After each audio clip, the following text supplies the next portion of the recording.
Well, it's Wednesday, and you all know what that means. As you know, we have AEW Dynamite. A lot of things are taking place. We have the Casino Gauntlet Match featuring who will be the one lucky enough to challenge Jon Moxley for the AEW World Title. We even have a three-way match for a position at the Women's Casino Gauntlet Match as well. And then, of course, we have the return of Kenny Omega, who's addressing the AEW fan base. So we got a lot of things going to be discussing on this. However, first things first, we're going to be reviewing Marvel's much recent event on the 4th of January in Shinkiba called Happy New Year's Marvelous, featuring many matches, but the main event features, of course, Takumi Iroha defending the AAW Championship against Nightshade. So this was a match that, of course, Nightshade wanted. We'll see what happens until then. And then we have the latest ChocoPro show that took place recently on the 7th of January, featuring many matches, but we had a special guest referee making his appearance. That's right, we have AEW's Bryce Remsburg making his appearance, being part of the main event, and of course, if anybody's curious, he's also participating in the Jonkin tournament, which was a lot of fun. And then, of course, we cap up our episode with some news updates to give you guys updates on what's been happening in the world of pro wrestling, such as what events the promotions are throwing out, who's booked, what matches are set, including developments that are happening in the world of pro wrestling as we speak. So, let's get ready for another episode of the Deleted Wrestle Zone.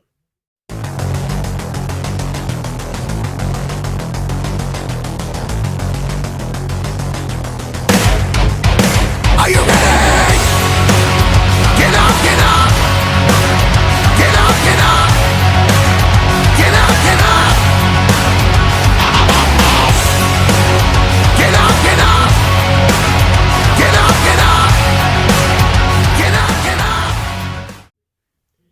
Hey everyone, welcome to the Deleted Wrestle Zone, all things that is pro wrestling with AEW, NXT, New Japan Pro Wrestling, TNA, the National Wrestling Alliance, various promotions, wrestlers, matches, and championships. I am your host, Gerard here. So, if you are new to the channel, welcome. This is a channel where we do a lot of pro wrestling reviews from various promotions, not only here in the United States, but also in Japan, Mexico, Canada, Europe, the UK, anywhere in the world pro wrestling is not as big, but it continues to grow. We also, of course, do discussion videos, talk about various topics such as the wrestlers themselves, the promotions, factions, storylines, whatever we want to talk about. We also, of course, do more news updates. If certain information was unable to be on this episode, we can either put it on the next one or on a separate video by itself. We also, of course, do real-time news updates to keep you guys on alert if something has happened in the world of pro wrestling that needs to be addressed ASAP. We also, of course, got the Nike Sayaka Watch and various other cool wrestling content as well. So if you like what you see, please subscribe to us. So click on that subscribe button. You'll be getting a lot of daily reviews and other cool wrestling content as well. But if you like this episode, please give us a like on the like button or a nice comment in the description down below. Now, all introductions have been said. I believe it's time to rock and roll. So, let's begin with our very first review, and this is from Marvelous.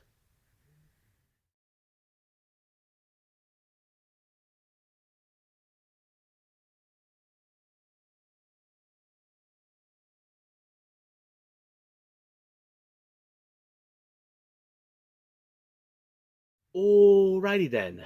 We have, of course, Marvelous. This recently took place on the 4th of January in Shinkiba.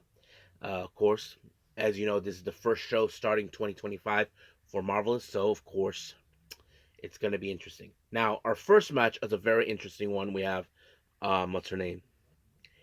Um, Sora Ayame taking on Izuki Aoki. Now, those who don't know this, Sora Ayame is, of course, a rookie wrestler making her appearances now. However, of course, when it comes to these matches, we are expected to see these rookies to lose their matches only to learn what they need to learn as they go. Of course, they will learn along the way. But of course, like any other match, we know that they have to learn how to master the Boston Crab, well, apparently, Aoki actually showed that how it's done, and that's how she particularly won her match. Now we did had another rookie being making her appearance there too. Senka Agatsuki take on Aya Hausen. Now I wasn't too sure how this was gonna go. We know that these girls already made their debuts recently, but however, I was surprised that this match ended in a 15-minute time limit draw. I didn't know what was that all about. But however, as soon as the match was over, of course, the founder and trainer for these girls, Shigusa Nagayo, actually did a little promo while she was near the commentary table. I don't know what she said, but I'm sure she had some great feedback, great props that she probably gave out. I'm not 100% sure, but yes, so that's how it goes. Our next match is our only men's exhibition match. We have the Leo Isaka, who's of course the resident of Marvelous. He faces against Titus Alexander and of course Fuminori Abe. I wasn't too sure where this match was going to go, but it was a pretty good match. Now you probably think because Leo is homegrown of the Marvelous brand, you probably would think he probably will pick up the advantage, but nope. It was Fuminori Abe who picked up the win via pinfall, and just like that, uno, dos, tres, it's over. Now our next match, we have a 8-woman tag match. We have Riko Kawahara, Unagi Sayaka, Ayame Sazamura, and Ayako Sato taking on Shikayo Nagashima, Maria, and of course we have Baba Momo Banana, Yurika Oka, and Miu Momono. So you don't know exactly how this was going to go. It's going to be chaotic. Uh, but however, of course, X factors of this match, you would think Bobo, Baba Momo Banana, because they are of course the AAAW tag team champions. So you probably think that would have been what the story is all about. But however, Mio Momono picked up the win by pinfall on Riko Kawahara, and just like that, it was over. Now, however, while everybody left except for Bobo, Momo Banana remain, and I'm not sure if I saw who I thought I saw. We did see Sonaka Kato making her appearance. I'm not sure what was that all about, but however, I'm not sure if she's inviting them to be to participate in Oz Academy, and also Magenta was there too. I think they're a little frustrated that saying why you're inviting them but not us. This is our show, that sort of thing. But yeah, so that's I don't know exactly what that all about, but we'll see. In our main event, we have the AAW Championship on the line. Takumi Iroha takes on Nightshade. Now, Nightshade was the one last time on from last month in the last show that they had that she wanted this match. Well, it did because Maria, as you know, pinned her in the last event, and Nightshade wanted her opportunity. Well, let's just say it. She did get her opportunity, but I mean, Nightshade may be strong and powerful, but Takumi was able to apply the running three, and just like that, 1, 2, 3 is over. However, of course, it was a bit promo, and of course, everybody celebrated Takumi Iroha's birthday. So her birthday was on that particular day. It was a lot of fun, so I say we all enjoyed it. So I think that's pretty much it what we have for Marvelous. So I think it's time to end things here and move on with our next review, and that is ChocoPro.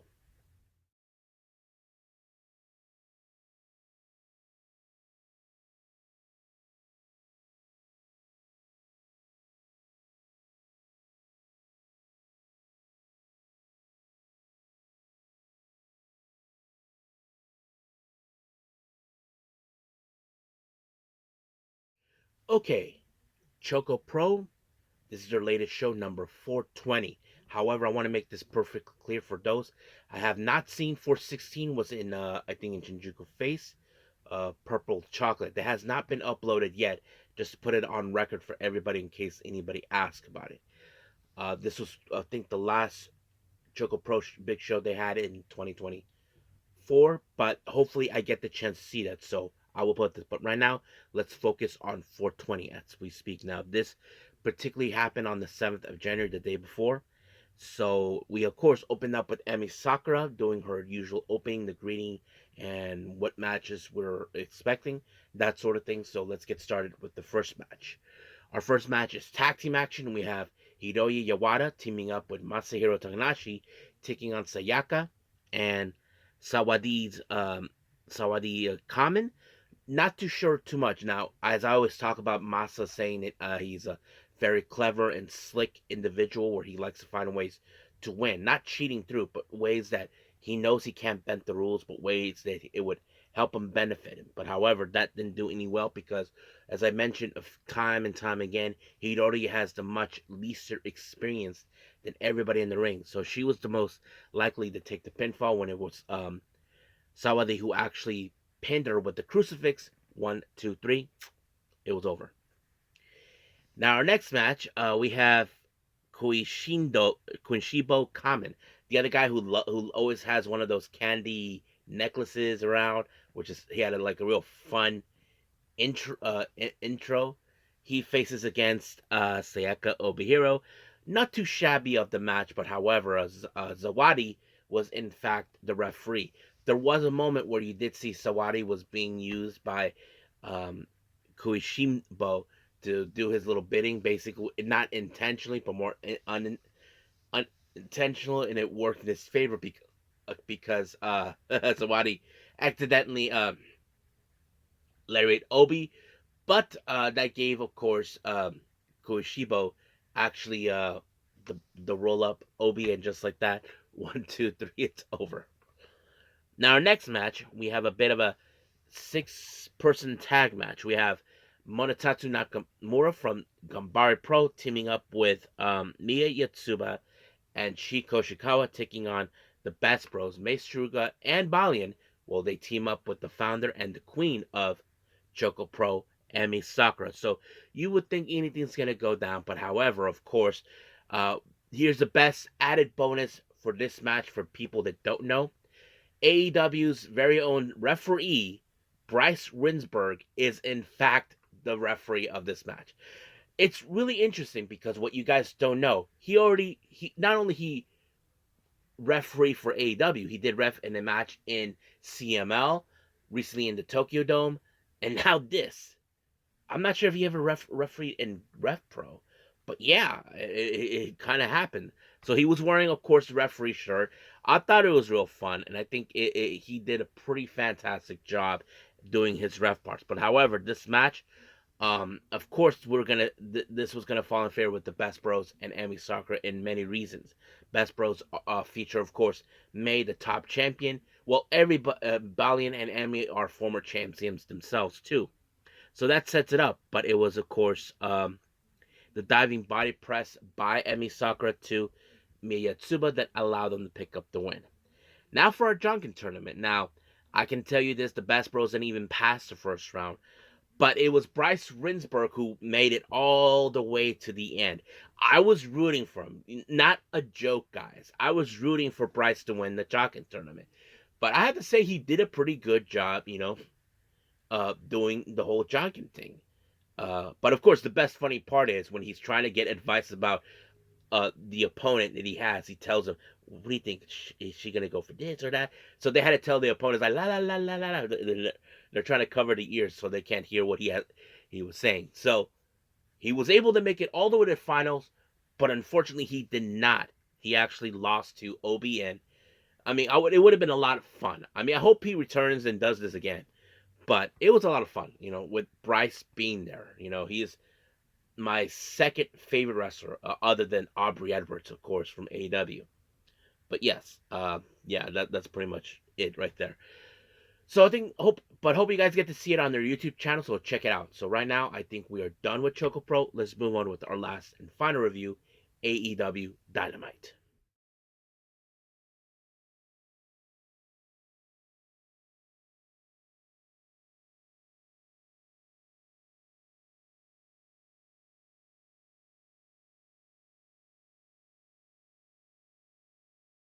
Okay, AEW Dynamite, their much recent show. We open up with Will Ospreay, the aerial assassin, taking on Buddy Matthews. I have to say, This match was incredible. I'm not gonna lie, guys. It was fantastic. Now, some of you may think, does Buddy Matthews has what it takes to take a guy like Will Ospreay out?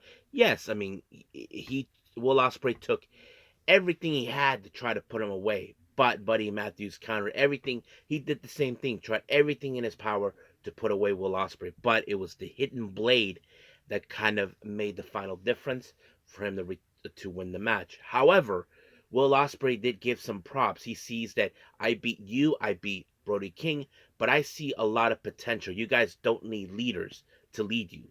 So basically, he's saying that he is the kind of guy that he feels he can hang with guys like him, you know.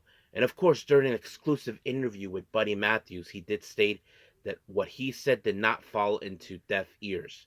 So basically, he is paying attention. Now, there's been a lot of talk recently about Malachi Black, but well, that's another conversation at another time. Now, as you know, Private Party were celebrating the fact that they were able to retain the belt against, of course, Action Andretti and Leo Rush. While they were having a party, the Hurt Syndicate showed up. However, it made it tensionally clear that they are now also after the tag team belt. So that's something I'm sure Private Party are going to keep an eye out. But however, Bobby Lashley had a match against Mark Briscoe. So of course, we know Mark Briscoe is one of the toughest SOBs on the planet. We know that he can take any punch. We know that he doesn't take crap from anybody. But unfortunately, nothing worked in his favor except, of course, for Bobby Lashley to apply the hurt lock on him. And just like that, it was over. But of course, like any other match when it comes involved with the Hurt Syndicate, they want to put more hurt onto Mark Briscoe. But luckily, Private Party were there to help him. So that got that covered. Now, our next match, we have, of course, the Casino Gauntlet match. We had wrestlers like Jeff Jarrett, who else? Um, Powerhouse Hobbs, members of the Death Riders, except for John Moxley, Jay White, Hangman, that sort of thing. So there were a lot of things that were taking place, but however, it was, oh yeah, and all members of the Undisputed Kingdom were there. Cole, Roderick. But however, the Gauntlet match works when there's a long list of people, but we don't know how many that will make it to the ring. And whoever picks up the win, it ends that way. And that person was Powerhouse Hobbs when he did a spine buster on O'Reilly, and just like that, it was over. Now, however, Jeff Jarrett, he feels like disappointed he did not get what he wanted. He was being interviewed by Ian Riccaboni, who was there at the time, but there were still questioned the people that he asked him, does he have what it takes to make it back on the top of the mountain? And then MJF shows up, tries to not comfort it, but more like have a business proposition. But of course, Jeff Jarrett, he's the kind of guy who's like speaks his mind, talks about certain things, you know. So he tells him that he doesn't need him at all, that he's on his own on this one, and that MJF needs to figure things on his own as well. So that pretty much what happens. Now we did see the super rated R superstar Copeland, or just Cope, doing a promo, talk about John Moxley, talk about their history, and then of course the Death Riders make their presence known.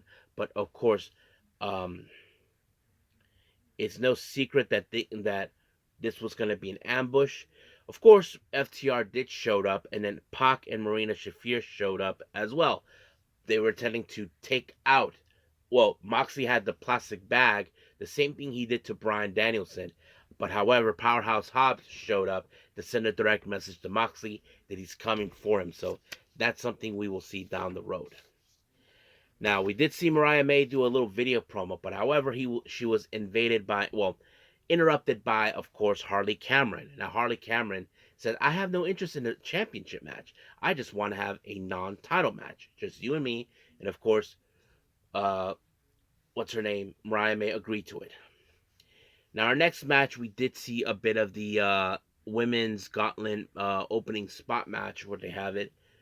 Tony Storm versus Willow Nightingale versus Chris Statlander. Anything could happen. I wasn't too sure where this is going to go, but it was Chris Statlander with the Wednesday night fever onto Tony Storm. that ended things, and just like that, it was over. But however, Toni Storm said that she can't wait to be in the Gauntlet match and see how things will go from there. But we'll see. Now we did see Kenny Omega making his return. Talked about, of course, things about him possibly retiring when he was injured and all this and that. And then of course, effing Don Callis shows up. You know, Don Callis, who thinks he speaks the truth, but of course Kenny hasn't forgotten how he betrayed him. He went after him, and then Lance Archer and Cage showed up to back him up, and then Kyle Fletcher even tried to take him out. But out of nowhere, Will Ospreay showed up too. Now the real question is, we know that there's no love lost between both Will and Kenny, but the real question is, what go here? I think many people are also speculating we could see those two face off each other at some point. But that's another conversation for another time. So right now we are done with AEW Dynamite. Let's move on with our last and final thing, news updates.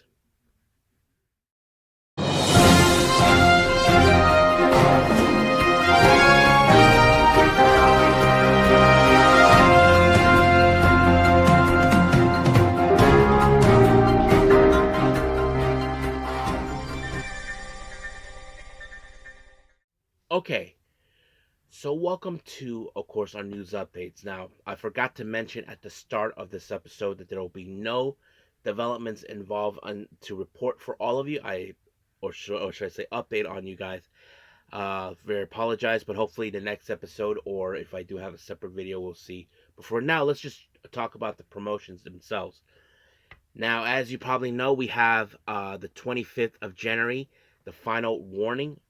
Ricky Starks will be in action to take on the root of all evil, that piece of scumbag, Charles Mason. So, yeah, that match is going to happen.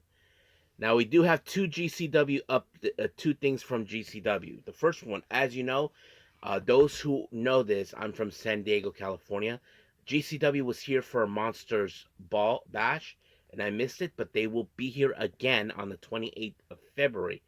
I'm not sure if I'll be able to do it, work that day, because I'll probably be spending my money on something else, because AEW will be in Oceanside 2 days before.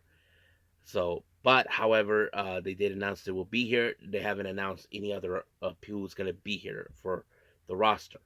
As you know, they announced a collective that will take place exactly on the during WrestleMania week, and they just made announcement who is going to be participating. So this is who they have. Thursday, April 17th, we have Defy Wrestling. Then we have the WrestleCon Mark Hitchcock Memorial Super Show, Josh Barnett's Bloodsport 13, and Progress Wrestling. And then on the 18th of February, we have Tokyo Pro, DDT, Joey Janela's Spring Break 9, and then we have the Heels Have Eyes for the Culture. And then on the 19th of April, we have Effie's Big Gay Brunch 10, Tokyo Pro Wrestling versus DDT versus GCW, and then finally Joey Janela's Clusterfuck Forever. So those are the events taking place as well. Now for some excellent news, ICW No Holds Barred has announced they'll be making their appearance in Japan. No immediate report what update exactly, like what days, where they're gonna be at, that sort of thing. So that's gonna be some other time. Hopefully that information comes out. I haven't done an ICW review for a long time, but nonetheless, we'll leave things as it is. But for now, let's just call it a day. Well, I hope everybody enjoys this episode coming up. As you probably can guess, we have TNA and Ring of Honor taking place. I haven't decided what other events I haven't decided to review, but we'll see what happens. So we're just gonna wing it, but that's pretty much the plan.